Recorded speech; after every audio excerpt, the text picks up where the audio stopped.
Para diretso na alive ang umaga mo. Para diretso na buhay ang dugo mo. Para diretso na ang bangon at trabaho na agad-agad. Iaarangkada na namin ang mga balitang kailangan mo. Ibibigay na namin ang mga impormasyong pinaka-latest, pinakabago, pinag-uusapan, trending, viral. Arangkada Balita live sa DWIZ Metro at Mega Manila, DWIZ News FM regional stations. Naka-live din sa lahat ng DWIZ Digital News account, Facebook, YouTube at DWIZ News website. At panoorin din ang live nationwide sa Aliw 23 Free TV. Arangkada Balita. Arangkada na sina Drew Nasino at si Ate Juday, Judith Estrada Larino. Gising ang morning mo sa Arangkada Balita. Sa oras ng walang sandali makalipas na alas 5 ng morning, Luzon, Visayas, Mindanao, Mega Manila sa buong bansa. Ngayon pong araw na ito ng Lunes, silipin na po natin ang mga umaarangkada ang ulo ng mga balita. Arangkada Balita! Big time oil price hike nakaumang na ngayong Semana Santa. Arangkada Balita! Mga pasahero sa iba't ibang terminal nagsimula ng dumagsa. Arangkada Balita! Pinatalsik na kongresistang si Arnie Teves, malabo pang maiuwi ng bansa. Arangkada Balita! Balita sa ibayong dagat, Haiti nahaharap ngayon sa matinding kagutuman dahil sa mga gang war. Arangkada Balita! Sa sports, table tennis star Keith Ryan Cruz nag-aanda na para sa Paris Olympic Qualifier. Arangkada Balita! Sa balitang showbiz, naku, maraming excited dito ha. Pinoy drag racer Marina Summers pasok sa top 4 ng Drag Race UK versus the World season. Arangkada Balita! Sa balitang viral, nanay nahuli sa TV ang anak na gumagala. Drew Nasino at si Ate Juday. Arangkada Balita! Magandang umaga, Luzon, Visayas, Mindanao, Mega Manila sa buong bansa, sa buong mundo. Ngayon pong Marso 25, Lunes Santo, taon 2024. Kami po yung mga makakasama hanggang alas 6 po tayo. Ako po ang inyong lingkod, Judith Estrada Larino. At Drew Nasino. Ang balitang ito ay hatid sa inyo ng Fujidenzo Home and Commercial Appliances, where you get reliable, durable, and energy-saving products. Upgrade your usual appliances to Fujidenzo HD Inverter Appliances. Fujidenzo, quality above all. Upgrade your home, upgrade your business with Fujidenzo, quality above all. Drew Nasino at si Ate Juday. Arangkada Balita!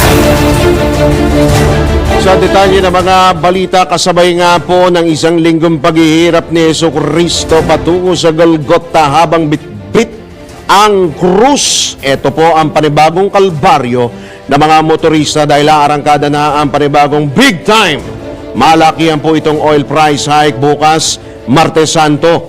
Ayon kay DOE, Oil Industry Management Bureau Assistant Director Rodela Romero, piso at 90 sentimos hanggang 2 pesos at 10 sentimos ang dagdag presyo sa kada litro de gasolina. Tataas naman ang piso at 35 sentimos hanggang piso at 50 sentimos ang kada litro ng diesel, abang piso at 40 sentimos hanggang piso at 50 sentimos sa kada litro ng kerosino gas. Ipinalawanag ni Romero na batay ito sa resulta ng 4 na araw na trading sa global market. Samantala o sa kaugnay na balita, walang plano ang Transworld Group Napisto na pagkakaisa ng mga samahan ng chopper at operators nationwide na maghain ng petisyon para sa taas pasahe kasunod naman ng nakaambang oil price hike bukas.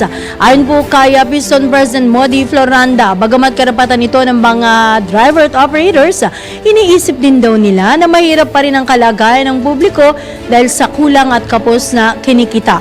Gayunman nanawagan ang Piston sa pamahalaan na pag-aralan ang pagtanggal ng mataas na buwis sa produktong petrolyo.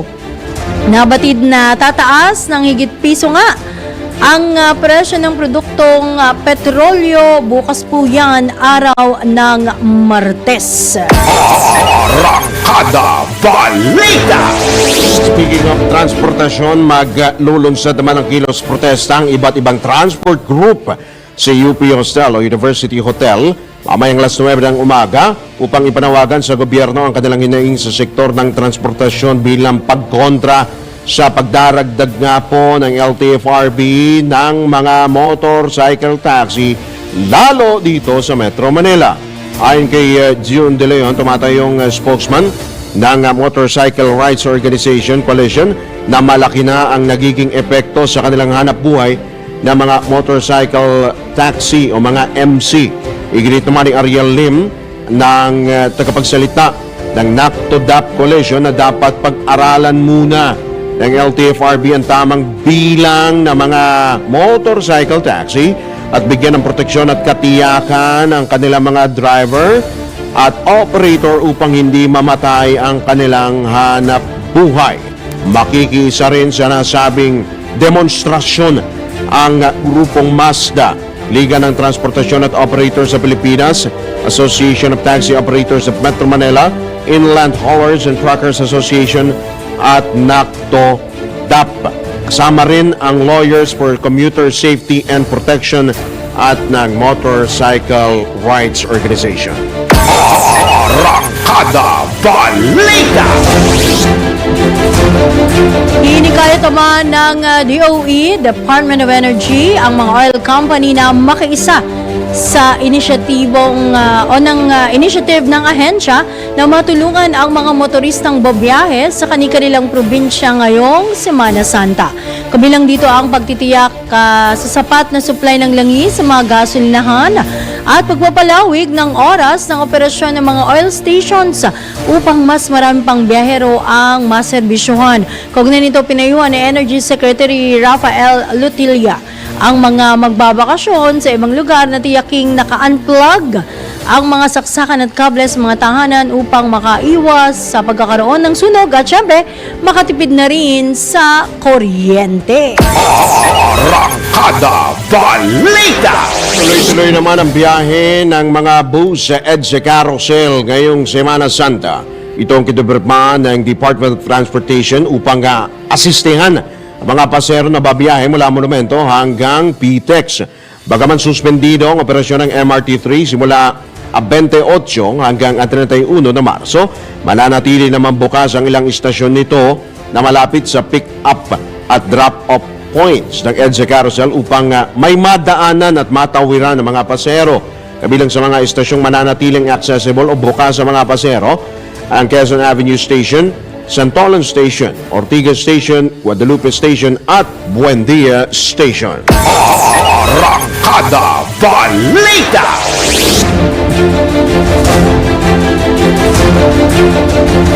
Samantala, maagang bumiyahe pauwing probinsya ang ilang pasahero para makaiwas sa siksikan at mahabang pila ngayong Semana Santa. Sa Parañaque Integrated Terminal Exchange, umabot na sa 49,000 biyahero ang nagtungo sa lugar kahapon. Kaugnay nito sa nasabing terminal. Kaugnay nito, ayon naman kay PIDX spokesman Jason Salvador, inaasahang sa Miyerkules hanggang Huwebes Santo dadagsa ang mas marami pang pasahero sa PITX. Mayroon ding Police at Bureau of Fire Protection Assistance Desks upang tutukan ang seguridad ng mga biyahero sa PITX. Sa Ninoy Aquino International Airport naman, may mangilan-ngilan ng mga biyahero sa paliparan at tuloy-tuloy na ang pag-iikot ng Philippine National Police sa loob at labas ng NAIA. Arangkada Balita! Sa oras po na 17 sandali makalipas po ang alas 5 na ng morning ito po ay live po ito mula po sa NLEX. Sa kasalukuyan po ay maluwag pa ho ang daloy ho ng trapiko dyan po sa ilang bahagi po ng NLEX. Gayunman meron pong ilang pong naitala pong traffic, medyo humahaba ho ang pila doon po sa mga banda pong tollway. Dyan po sa may Mindanao Toll Plaza, yan, medyo humahaba na po ang pila. Maluwag naman po sa may Bukawe Toll Plaza sa ngayon habang sa Balintawak Toll Plaza, yung mga uuwi ho ng Panorte, yung mga pupunta po sa kanila po mga probinsya, mag-iingat po kayo. Dumarami na rin po yung mga sasakyan dyan po sa Bukawe Toll Plaza at sa may Kawayan exit. Yan, sa mga, eto maluwag pa sa may bandang San Fernando Interchange. Nako. Diyan po yan sa Pampanga. Pagdating yan ng Miyerkules. 5:18 po ito. Pero maya-maya po, susubukan po nating makuha po yung live feed mula po sa NLEX na pagsapit po ng bandang alas 7, Ate Juday. Oo. Pagdating sa mga ganyang oras, yung ora de peligro, lalo pagsapit ng Miyerkules Santo. Merkules. Kasi yung iba papasok pa Papasok pa. So, magbaon po Maaari tayo. mag-half day or basta papasok pa. Bukod ho sa tubig na babaunin ho ninyo dahil mainit po, magbaon Yes. po tayo na mahaba pong pasyensya. Oo, ayan, nakikita po ninyo sa inyo pong mga screen na yung ayan. live feed ho mula po sa ang sarap bumiyahe, no? Sana all. Sana all. Pero dyan naman po. Huwag ka na. Ha? Huwag ka muna. Wag muna. Pero sa ano nga pala, maidagdag lang natin, no, Ate Juday. Sige. By Thursday, Friday, Saturday, tayo ay off-air niyan. Kasi may Holy Week maintenance, Holy Week maintenance tayo. po yan. Para mas gumanda pa ang signal natin. Para ho sa inyong mga kaibigan. At magbabalik po tayo sa Sunday. linggo ng pagkabuhay. Easter Sunday po yan. March 31. Huling araw na rin. Huling araw nga pala Ang po bilis, yan. no? Marso. Marso. Pagsapit naman ng Lunes, Abril na. Speaking of mga biyahe po, no, bukod ho sa NLEX, bukod ho sa PTEX, bukod ho sa mga pantalan, sa airport naman po, wala naman hong surot. Ay, hindi pala surot. Uy! Alert Palitan na. na nga eh. Wala na surot. Wala, oo. Wala. Sa ngayon. Oo. Sa ngayon. Pero puspusa naman ho yung Di paglilinis. lalo na ngayon, ang dami. Ay, oo. Dadagsain ng Dami. mga Marami pasahero ho dyan, ang naiya, diba? Sa PC, sa pantala naman siguro, wala naman siguro mga ganyan. Pero tingnan din ho natin, bantay-bantayan din ho natin. Sa airport naman, naka-heightened alert na po ang 44 na airport sa bansa ngayong pong Semana Santa. Ayon sa Civil Aviation Authority of the Philippines o CAAP, inatasan na nila ang lahat ng kanilang service chiefs at airport managers na tutukan ang operasyon 24 oras, pati ho yung mga direct communication lines. Pinairal din ng CAAP ang no-leave policy sa kanilang mga tauhan upang matiyak na matututukan nga po ang seguridad ng mga pasahero. Nakipag-ugnayan na rin ang CAAP sa mga local government unit, gayon din sa PNP Aviation Security Unit, Office of Transportation Security at mga mananakay lalo na sa mga check-in counters. Arangkada Balita! O eto muli pong nagbabala ang Bureau of Immigration kaugnay sa e-travel scam sa publiko ngayong Semana Santa. Kasabay nito, naglabas na nga po ng advisory ang BI laban sa mga scammer na nagpapatakbo ng mga peking website. Buhay pa kayo at naniningil ng bayad, lalo na ngayong linggo, no? Naman. Hindi kayo makonsensya para sa pagpaparehistro sa e-travel. Ayon po kay Immigration Commissioner Norman Tansinco, ang magpaparehistro sa e-travel platform ay wala namang bayad. Hinimok ng ahensya na magparehistro lamang sa pamamagitan ng official website ng gobyerno sa e-travel upang maiwasang mabitag sa patibong ng mga mapanlinlang. Arangkada Balita! Sa pagkakataon ito, tayo po ay tumanggap ng pag-ulat mula sa ating Metro Patrol. Iatid niya ni Kakang Louie Angles mula dyan sa Bulacan, Kaka. Yes Yes, magandang umaga kaka. Dinalala ng mga Bulakenyo ang ika-61 taong anibersaryo ng kapanganakan ng bayaning propagandista at diplomatikong si Mariano Ponce sa kanyang tahanan sa lungsod ng Baliwag, Bulacan.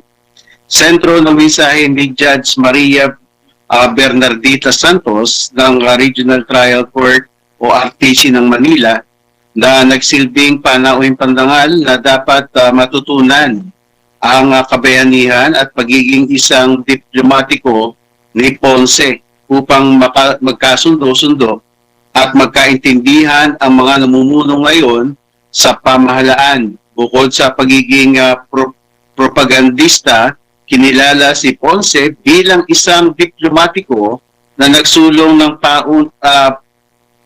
paunang diplomatikong relasyon sa Japan at China, gayon din ang adikaing Asianismo upang makamit ang kalayaan ng mga bansa sa Asia mula sa kolonyalismo.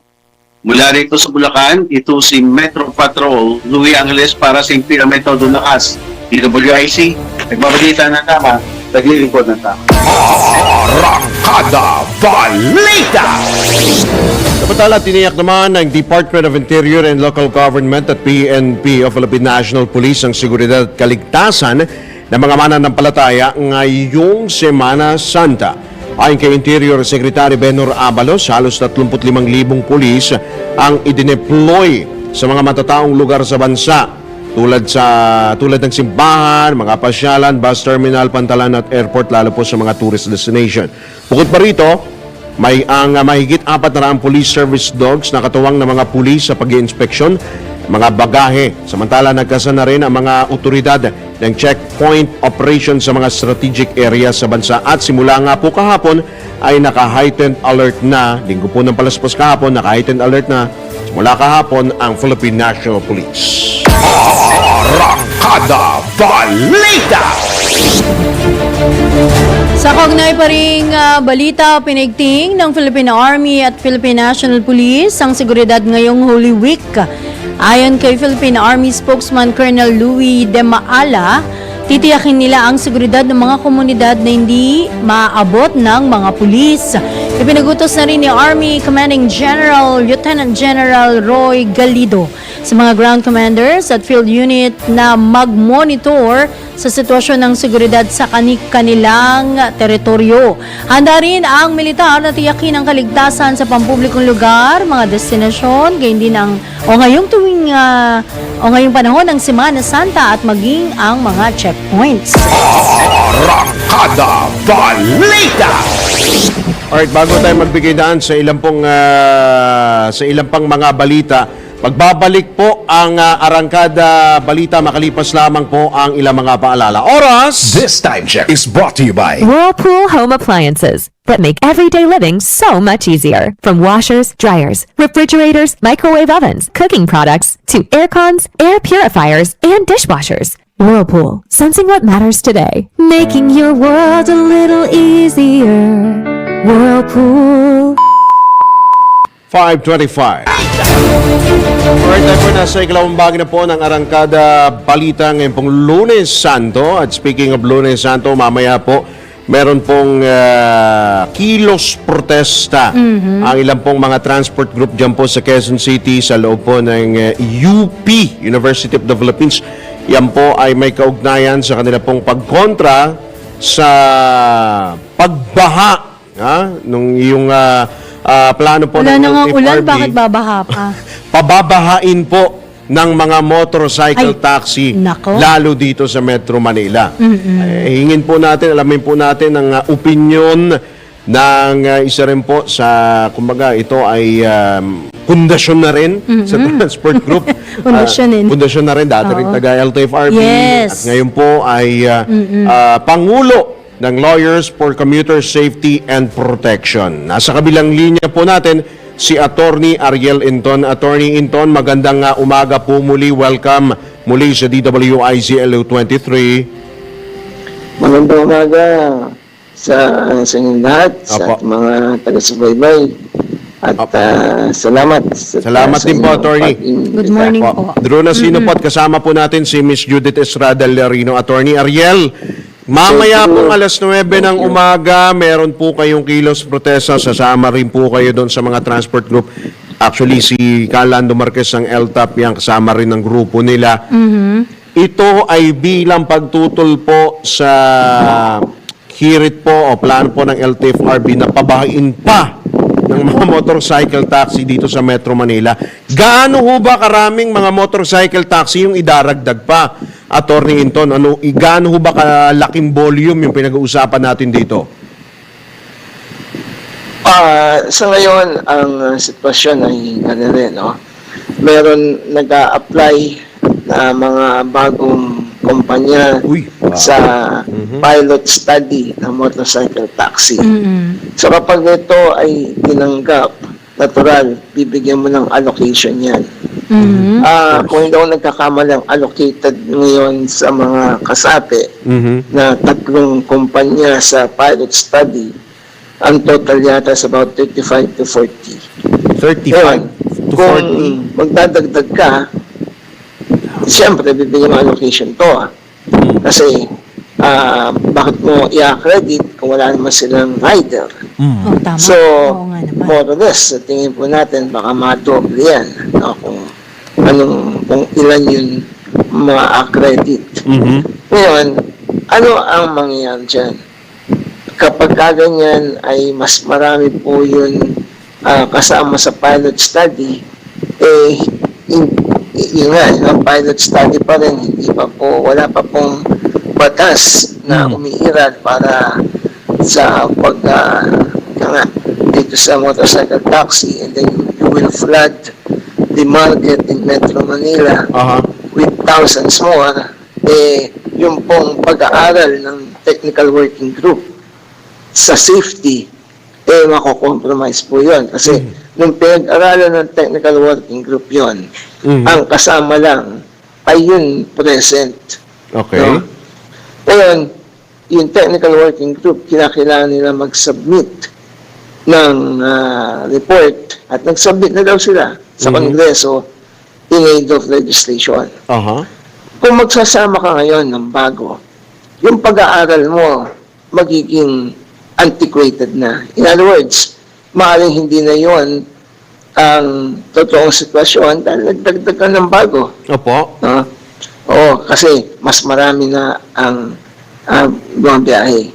Pangalawa, yung epekto nito, kaya nga kasi nabanggit yung ibang transport, ang epekto kasi nito ay kakainin nito ang pasahero ng ibang transport Magiging denomination. kakumpetensya pa.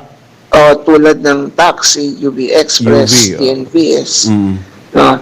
Dahil yung bang balanse, no? Yung balanse ng market segmentation sa transport masisira. No? Kaya nga pumapalag itong mga iba.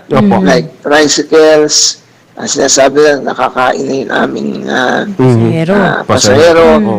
Ganon din ang taxi, ang UB, at Grab. TNBS. TNBS, oo. Kasi lalo na kapag nagmamadali yung pasahero, mas gugustuhin nila yung motorcycle taxi. Ngayon, merong mas matinding epekto yan dahil... Ano yung pros and cons, Attorney? Eto muna yung mga cons, no? Yun mismong mga kasama sa pilot study, madadagdagan sila, magkakainan na naman sila ng pasahero. Ang dami niya. So, ang mangyayari dyan, yung iba, hindi nagagamit ng app yan, nakatulad na nangyayari ngayon, habal-habal sila. Na ipinagbabawal yan. Ngayon nga, marami ng habal-habal. Ang dami. Na hindi gumagamit ng app. Kahit saang sulok, Attorney. Oo, nag-aabang na nga sila by kanto diba? So, Kada kanto pagka ganyan, mas maraming aksidente. Yeah. No? Nakukompromise yung safety ng mga pasahero. Kaya nga ang mga ibang transport group, halos lahat, sinasabi, pumayag na nga kami na magkaroon ng motorcycle taxi. Okay na sa amin yan. Ang hindi okay sa kanila ay Dadagdag during pa. a pilot run ay magdadagdag pa kayo. Ayan. No? Yung pag-aaral ng technical working group, no, primarily to study the safety of a motorcycle taxi denomination, no, masisira. Ngayon, bakit ba kailangan, ito, no, yung doon tayo sa pro. Ang sinasabi ng mga, hindi, kailangan na natin magdagdag kasi, para maganda, may healthy competition. Healthy, Oo. healthy. Oo. Healthy ba? Yung mga sinabi natin. Mukhang hindi naging healthy competition yan. Pangalawa, pilot study pa lang tayo. Pagka may batas na... Pilot study pa rin, attorney. Di ba Oo, ilang taon for ng the last pilot 5 study yan? years. Oo. Kapag may batas na, then that's the time that let us accredit more players. Why? Kasi may batas na tayong iiral para maging maliwanag ang mga polisiya sa motorcycle taxi. Oo. Sa ngayon, wala eh. Ano pa lang, pilot study pa lang. Pilot study So, pa rin. Yun yung mga... Hindi na umusad-usad, attorney, hanggang kailan sa ba pilot study. Hanggang kailan Oo, ba yung eh. pilot study na yun, Attorney Inton? hanggat walang batas. Nako. Yun. Oo. O kasi hindi mo naman pwedeng patigil yung pilot study, maraming mawawala ng hanap buhay ng mga riders Opo. at yung mga pasahero mismo, magdi-discourage dahil libo-libo na yung mga nagpapatronize ng motorcycle taxi. So, the technical working group, ang head niyan ay LTFRB chairman, ang vice niyan ay ang LTO chief. They already submitted, according to them, the report to Congress. So Congress now, ang sabi ni Speaker Romualdez, prioritize the passage of the bill sa House. So ganun pa man, wala pa naman, wala pa tayong batas. So, that's the situation. Kaya hindi mo masisisi itong mga transport denomination, itong iba, no, na alam mo, Alma yan, siyempre. mahirap mong mapagsama-sama yan, magkakalaban yan. Pero dito, sama-sama sila sa isang adhikain. At ito nga po, yun, ipatigil ang pag-accredit ng mga bagong player sa pilot study ng motorcycle taxi. Attorney, good morning po ulit. Si Judith Estrada Larino. Yes, Ma'am Judy. Opo, oo. Ilan na ba ang accredited ngayon? At kailangan pa ba talagang dagdagan? Nga kasi binabanggit nyo nga, sabi nung iba, ay, for healthy competition. For Pero healthy competition. looks like, dun sa mga inisa-isa nyo kaninang... Saan natin? Oo. Merong... Parang... Wala eh. Parang ano ba to? Saan ba tayo pupunta? Tatlo po ang Tatlo. Tatlo. Oh. Tatlo. Move It, may Angkas, Grab, Angkas. Move It, Angkas, at Joyride. Ayun, Joyride. Joyride. Kaya oo. nagkaroon ng malaking issue dyan nung in-acquire ng Grab, Grab. yung Move Move It. It, ayun. Na hanggang ngayon, hindi pa nadidesisyonan ng technical working group Tenga pa yan. kung yan ba ay pinapayagan nila o hindi. In the meantime, no, dahil sa hindi sila nagde-decide, napakatagal na panahon hindi sila nagde-decide, ando na yung Grab sa Move It. Pero, ang matindi, ang Grab, nag-a-apply as Grab as a new player. So, parang dalawa, Doble sila. Doble. dalawa yung doble ang Dalawang slot. kabayo mo. Doble plaka. Move It sa ngayon, and then as Grab. Grab. Later You are on. applying. Oo. No? TNBS So, saka MC. Oo. So, yan yung isang issue na until now, the technical working group could not decide. Oh, he cannot decide. I really don't understand why they cannot decide. Oo. So, attorney, habang kanyo na padala na sa kamera, no? So, wait and see tayo ngayon At habang naka-wait and see, lalong-lalo na po ang inyong grupo, no? Anong pwede pa nating gawin? Remedyo. Ang mungkahi ng nitong grupo na nagsama-sama ay Opo. tama na muna. Hanggang dito muna tayo. Moratorium, Nasa ganon. technical- So, stop muna. Oo, Stop. Nasa technical working group, hanggat nasa pilot study, hanggang dito lang muna. Pag may batas na yan, saka kayo mag-accredit ng bago, Bago. kung sa tingin nyo ay nararapat yan. Dahil masisira yun. Kaya nga, nasa pag-aaral pa. No? Pilot study. Mm. Sasaksakan mo pa ng ng mga bago. No? Anong klaseng, anong mangyayari sa study nyo? Nagsubmit Okay. tayo ng study. Doon ba sa study nyo? Ito nga isang tanong Doon sa sinubmit nyo bang study, linagay nyo ba doon sa study nyo na it is important to add more players? Meron ba silang ganon suggestion? Aha. Hmm. Okay. Sinuggest ba nila na kulang yun motorcycle taxi, kaya ang aming suggestion sa Kongreso ay dagdagan. Meron ba silang ganon sa pag-aaral? Kung wala, then ibig sabihin hindi nila napag-aralan yun. Okay. Then suddenly mag-accredit sila. Apa. Attorney, sa kabuuan, ano ang magiging epekto nito sa daloy ng trapiko lalo sa Metro Manila? Actually, ito maidagdag ko lang, no? Traffic Ang sinasabi ng MAP, yung grupo hong MAP ay magdeklara ang gobyerno, si Pangulong Bongbong Marcos, ng state of emergency o state of calamity dahil sa tumitinding traffic congestion. Ano ang magiging impact nito? Just in case, napayagan ng LTFRB, baka Madagdagan. kung dadagdagan pa, maaring madagdagan pa. Hindi lang yung traffic congestion, pati yung mga aksidente. Attorney Inton, batid mo naman for the last few days, few weeks, yung mga aksidenteng kinasangkutan ng mga motorsiklo, hindi lang ho yung mga private, pati rin may mga Grab, may Dami kasing mga barubal na at yung mga MCs, dyan, oo. may mga nag-aano pa, mga nagka-counterflow pa, pati sa expressway pumapasok. Attorney Inton, what's your insights dito? Pag nagdagdag sila, madadagdagan ang problema ng bawat isa. Nako. Dagdag problema yan sa MMDA. Yan. Dagdag problema yan sa mga transport denomination. Dagdag problema yan mismo dun sa technical working group. Yung mga nangangasiwa ng pilot study Aha. dahil baka sabihin ng Kongreso sa kanila, abay nagdagdag kayo.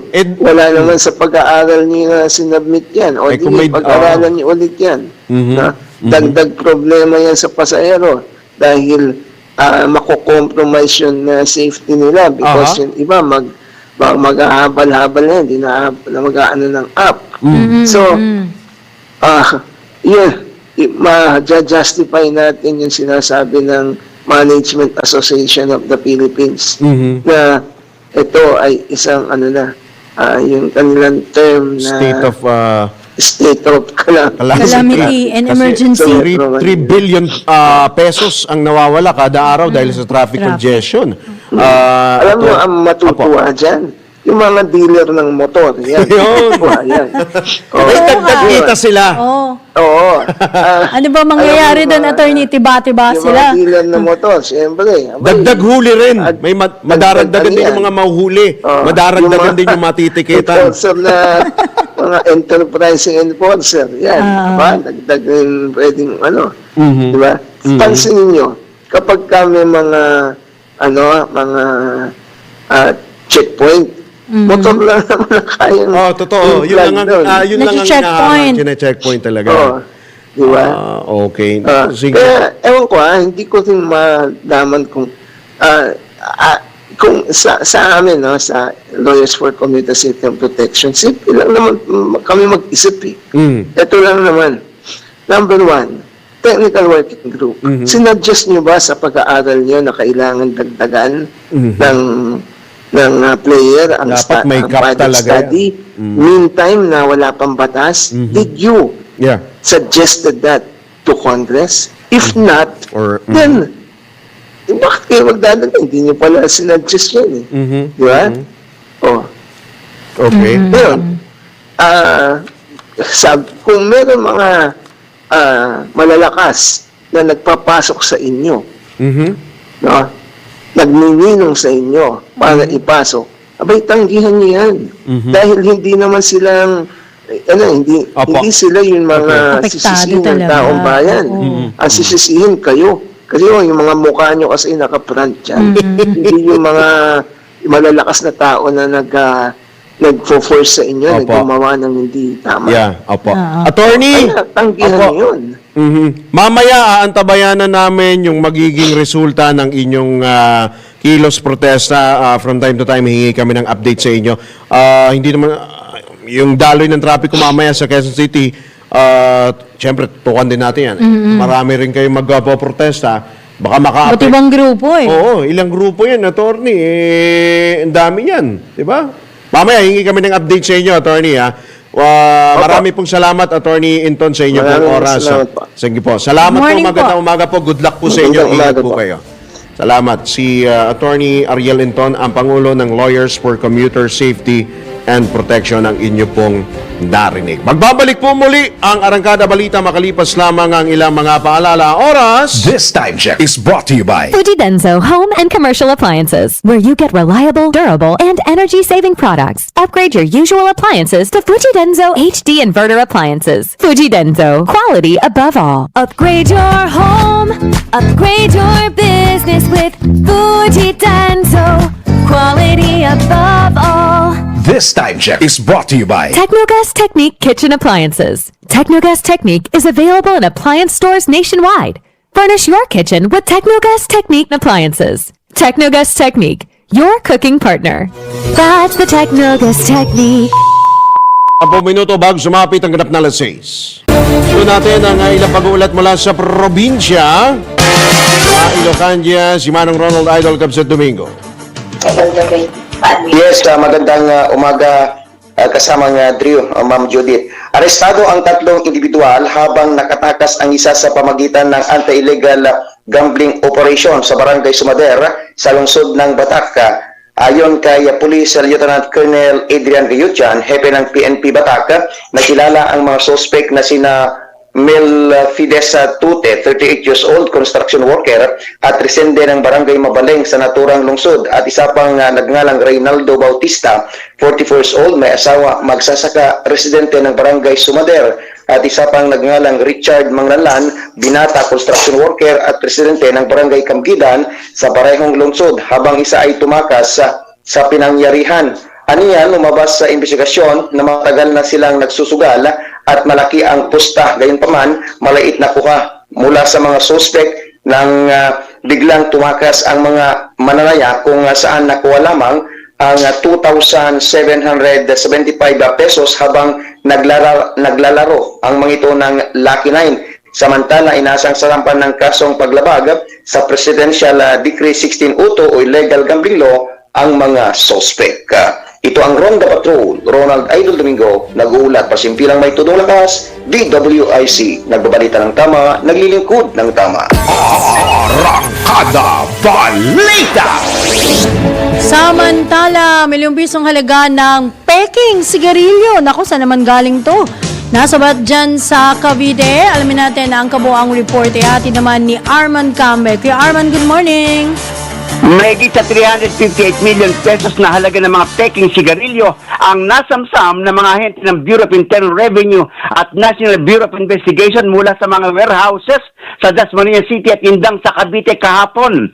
Ayon sa mga ahente ng NBI Region 4A, ang raid ay nagresulta sa pagkakakumpiska ng mahigit sa 2 milyong pakete ng sigarilyo sa 8 manufacturing company sa lugar. Base sa tuos ng Bureau of Internal Revenue, mahigit sa 200 milyong piso ang total revenue na mawawala sa gobyerno kung nakalusot sa merkado ang mga nasabing pekeng sigarilyo. Arman kami mula Calabarzon. Nagulat para sa may todong lakas, DWIZ, nagbabalita ng tama, naglilingkod ng tama. Arangkada Balita! Sa iba pa rin pahabol na balita, kinumpirma ni Attorney Ferdinand Topacio, Legal Counsel ni dating Negros Oriental 3rd District Representative Arnie Teves Jr. na matatagalan pa bago makabalik ng bansa ang kanyang kliyente. Ayon kay Attorney Topacio, ito'y dahil pinalawig pa ng korte sa East Timor ang detention o pagkakapiit ng sinibak na kongresista. Pinaabot pa ho ng hanggang 15 araw, maximum po yan hanggang sa matapos ang paglilitis.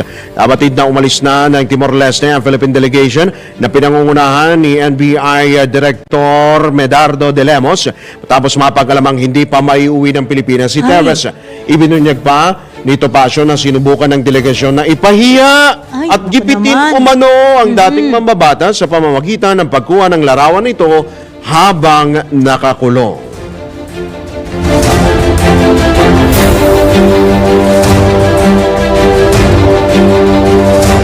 Sa iba pang balita, ang latest naman mula sa Filipino Mirror, nagbabala po ang Department of Energy na posibleng makaranas ang Luzon Power Grid ng yellow alert status sa mga darating na buwan dahil nga sa epekto ng El Nino phenomenon sa hydroelectric power plants. Kaugnay nito, hinimok ng ahensya ang publiko na magtipid.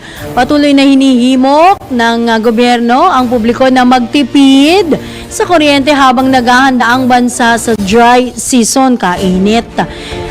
Inihayag ng DOE na patuloy nilang binabantayan ang power situation sa bansa upang matiyak ang energy security, lalo na sa mga susunod o sa susunod na 3 buwan kung kailan mararamdaman nga ang nakakapasong temperatura.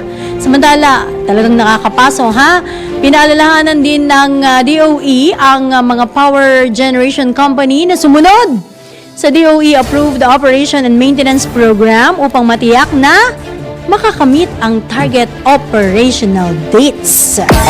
Arangkada Balita! Okay, so wala na po tayo ng oras, mga katodos. Tayo po ay pansamantala po nagpapaalam. Dito pa rin po sa Arangkada Balita sa Hempila may todong lakas DWIC 882 at Aliw Channel 23. Sa ngalan po ng buong tropa ng DWIC Aliw 23, kami po ang inyong mga naging tagapaghatid balita. Ako po ang inyong lingkod, Judith Estrada Larino. At Drew Nasino, nagbabalita ng tama. Naglilingkod ng tama. Susunod na po ang Usapang Tol kasama sina Senator Francis Tolentino at Cecil Villarosa. At pagkatapos naman po niya, nagadagad, susunod na ang Pasada Balita. Kasama po si John Ibanez. Bye-bye! Para diretso na alive ang umaga mo. Para diretso na buhay ang dugo mo. Para diretso na ang bangon at trabaho na agad-agad. Iaarangkada na namin ang mga balitang kailangan mo. Ibibigay na namin ang mga impormasyong pinaka-latest, pinaka-bago, pinag-uusapan, trending, viral. Arangkada Balita!